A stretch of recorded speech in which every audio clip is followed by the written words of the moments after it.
Hello cave dwellers, welcome to the cave, and surprise, in fact, it's a Monday video release. Normally, as you know, I put videos out on a Thursday, but I really want to bring more content to you and to the channel. So that got me thinking, how do I go about even contemplating doing that when it's just me here? Well, I came up with this format which you're about to enjoy. This is the 15-minute tea break. It's an opportunity to speak with a hard limit of 15 minutes and no more with somebody from the industries that we love, whether it be a games designer from back in the day, an artist, a musician, anyone like that with an interesting story to tell on a specific topic in the time it takes for us to drink a cup of tea or a cup of coffee.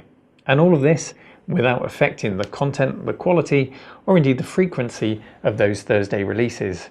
Hopefully it will become a regular thing.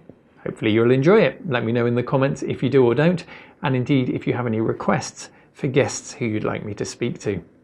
So charge up your cups and let's spend 15 minutes with today's guest.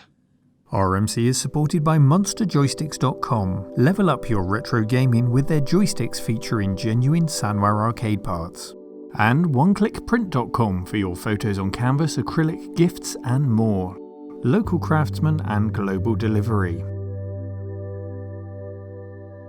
Stephen, thanks for joining us. And before we get into your chosen topic today, what was your actual specialism within the games industry?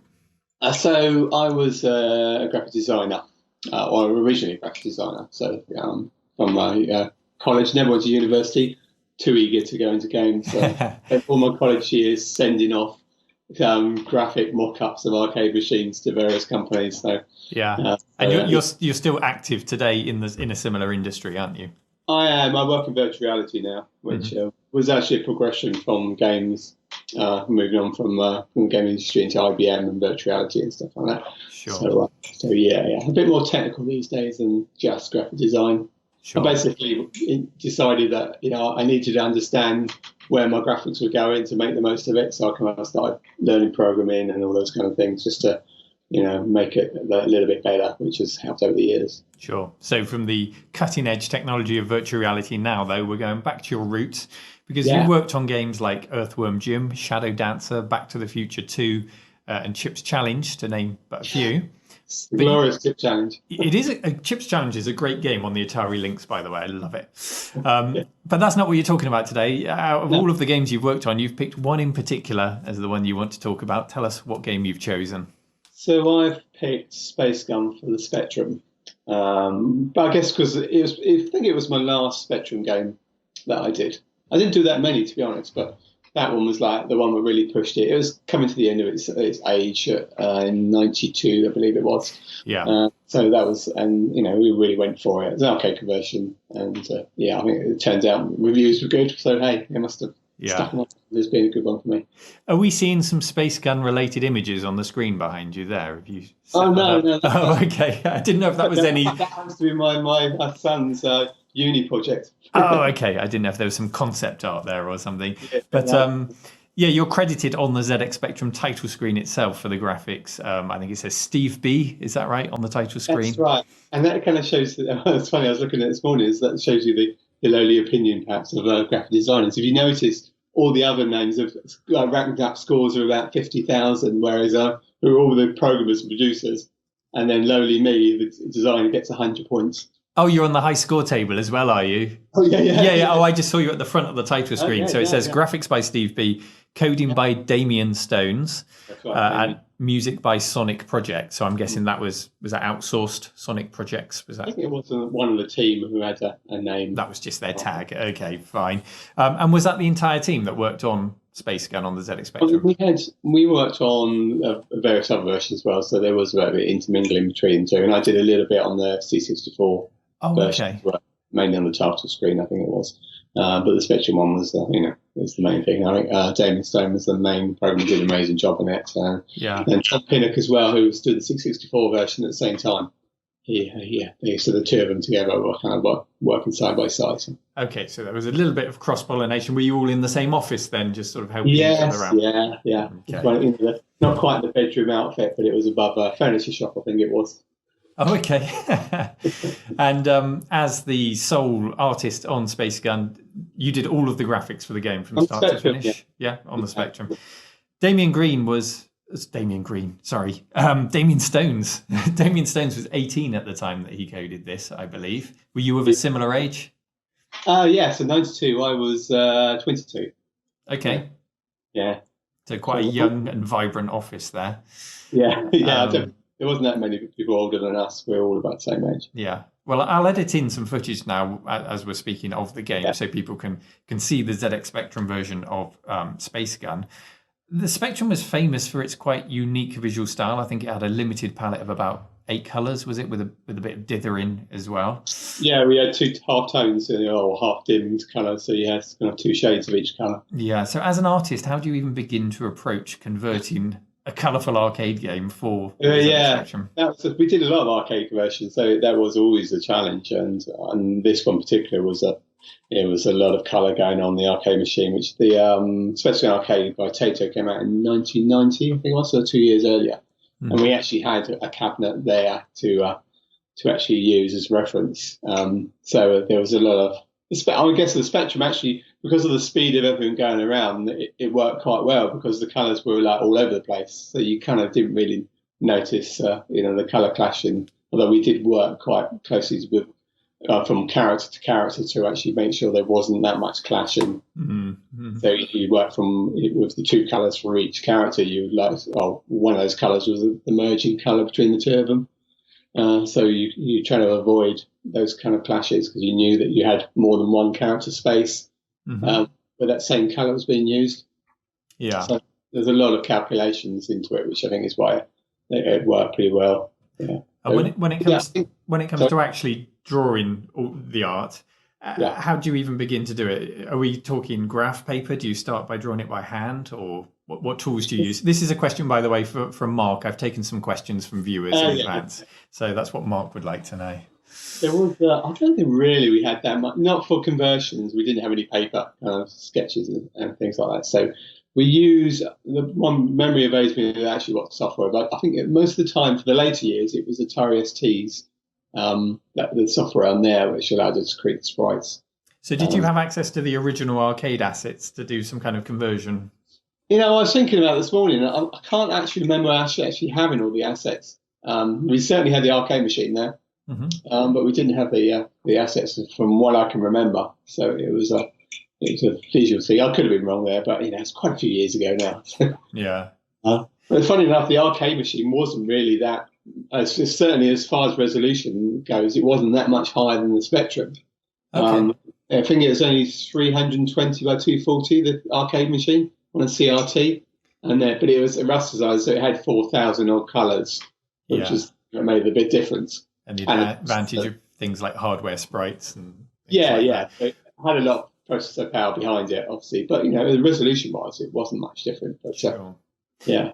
So the arcade machine was there in the office. Is it a game that you actually enjoyed stopping and playing? And does it help for you to enjoy the game when you're doing a conversion like that?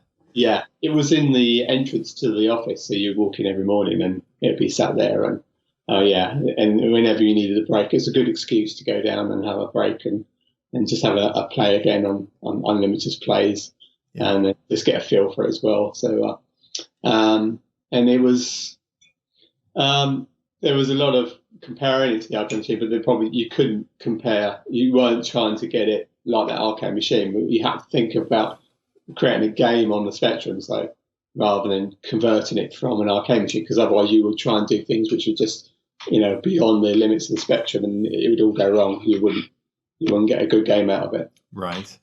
And how much of a design document was there to plan that ahead? Was it something that you sort of felt out as you went along? Or I don't know how much involvement you had with that as the artist. Yeah. Well, obviously planned out all the graphics we did need. So what characters and what backgrounds. The way we approached the Spectrum one was trying to limit as much of the background character as possible. So there was a lot of character repetition in the background, so that everything, all the sprites, could be used for all of those aliens that came towards you. Mm-hmm.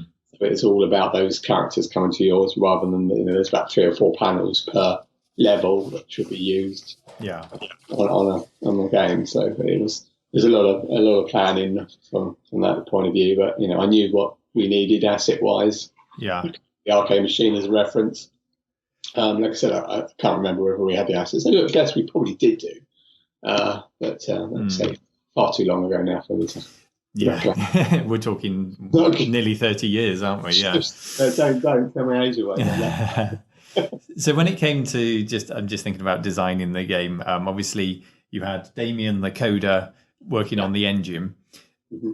Did he ask for any of your input when it came to the best approach for color clash? Because you had games like The Last Ninja 2, which approached it by just being in black and white. You had games like Operation Wolf, another on-rails shooter, which just used two colors in the main play screen. So that was their way of avoiding color clash. Yeah. I can see on Space Gun, I've actually got a copy here, by the way. This is my Amiga copy. On Space Gun, when you look around like the gun sights, you can see the black border. So did you have any input? Did you discuss with Damien how best to approach this before he applied his engine? He worked out the technical side of things. He knew how to get the most out of the processor. From that point of view, I had to be led by him as to how I wanted. But then once I knew how many characters I had to play with for each of the characters, each of the aliens, say, or that, then it's down to me to actually be able to manipulate. I knew how many colours per character and how many characters I'm going to use. So there was a lot of, from my point of view, I was kind of in charge of actually how that worked. Mm-hmm. End of the day, particularly then, it always goes back down to the to the programmers, because if it doesn't work from that coding point of view, there's no point in me doing fancy graphics. Yeah, and I imagine memory limitations as well are a huge thing to think about as well. Yeah. Were you told from the start how much memory you had to play with, or did you start with something and then get cut down and cut down? Cut down, yeah. It's a bit like a lot of the time, even when I was working at IBM, it's that you'd always work on high end, and then you come down from there. It's a lot easier to work high and go down than to start with limited palettes, limited characters, and have to go up if you needed to. So it's always a case of high to low. Yeah. Chrissy asks, did you draw art for other 8-bit computers? And if so, which was the easiest to draw for? I mean, as in game art? Yes, yeah. Yes. Well, the Spectrum games I love the most because I like a challenge. Mm-hmm. The C64 and the Spectrum were my kind of, and once we started to get into ST games and Amiga games, it was like you had more options and it didn't feel like it was as challenging. Mm-hmm. So like Shadow Dancer is another one which I really enjoyed. I did all the background design for that, and things like parallaxing in the background as well. That was another big one for me. We did attempt G-Lock as well on the C64. Oh wow! And I said that. I mean, it was right. It was probably what it was. It was okay. So but Shadow Dancer and Spectrum, Space Gun were one of my favourites. Your favourites? Well, just sticking to Space Gun, Gary asks, how long did it actually take you to create all of the assets for that game on the ZX Spectrum? Can you remember? I think it was about 6 months. Oh wow, quite a long time then. Yeah. I think so. Yeah. So many things have been happening since, and so many projects.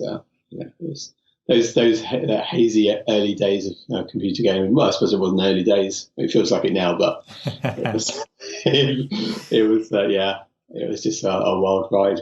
Can you remember Space Gun being a particularly stressful project to work on with deadlines? Because it was it was published by Ocean, wasn't it? So yeah, it was. Well, we did a lot for Ocean and for US Gold as well. The arcade conversions were always going to be the most pressured ones. Mm-hmm. To be able to deliver something that people recognise as those arcade machines. If we were doing original ones, there's not such a need to actually fulfill a certain kind of level. You just work on the game that you want to its best ability. The Space Gun would have been, because it was it needed to be even though the Spectrum was not quite as big a computer at that point. The ST and Amiga were taking over. Yeah, still quite a big title for Ocean, I think. So so stressful, but you were a young man at this point. You could deal with the stress. It wasn't a problem. Yeah. For your late nights, I remember that. Sure. Crash Magazine gave it a Crash Smash award and a score of 91%. And the highest score on that actual breakdown was the graphics themselves. Yeah. Was that recognition important to you? It was great. I think, particularly because I think I knew it was going to be the last one that we were going to do in the Spectrum, was to actually finish on one of those kind of reviews or some, really, really good. And I really pushed it from my point of view, and then Damien certainly did with the coding as well. So yeah, it was really nice to be able to finish on that before moving on to the other platforms, and then I went on to, although thinking that I was going to finish on the last of these low character challenging machines, and I ended up going on to like Game Boy games. And, oh wow! Yeah, so I did the conversion for Earthworm Jim on the Game Boy. Okay. Which was equally challenging. Yeah, less colours to play with and a smaller resolution again to play with. Yeah. Did Space Gun, did your work on it open any new doors for you in the industry, having done that? Or did you already have the next projects lined up? That was actually I think that was one of my last ones for the actual, the company I was working for at the time. I did a couple of other things, but that was kind of, then I moved on to Eurocom. Mm-hmm.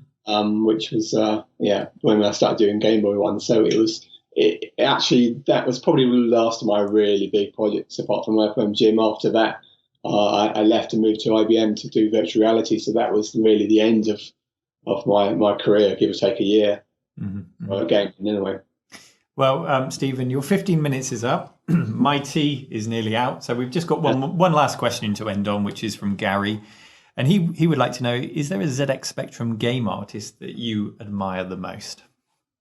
Well, I when I started, Steve Crow was the guy that I really sort of admired in his work. Although I didn't get the chance to actually meet him, I was working on the same team with him, some of the versions of Dan Dare and a few other things. Dan Dare had a lovely graphical style. Yeah, really nice. Yeah, I did Dan Dare 3. Mm-hmm. Which was the last of the ones, but so he was definitely my. Although it's talking about technical stuff, Andrew Braver, I was more sort of like following what the programmers were doing. I just had that technical mind, which went alongside my graphical side as well. Yeah. Well, Stephen, I'd love to chat more, but rules are rules. Yeah. Absolutely. I need another tea. Yeah. Yeah. Thanks very much for spending the time with us today, Stephen. You're welcome. Okay.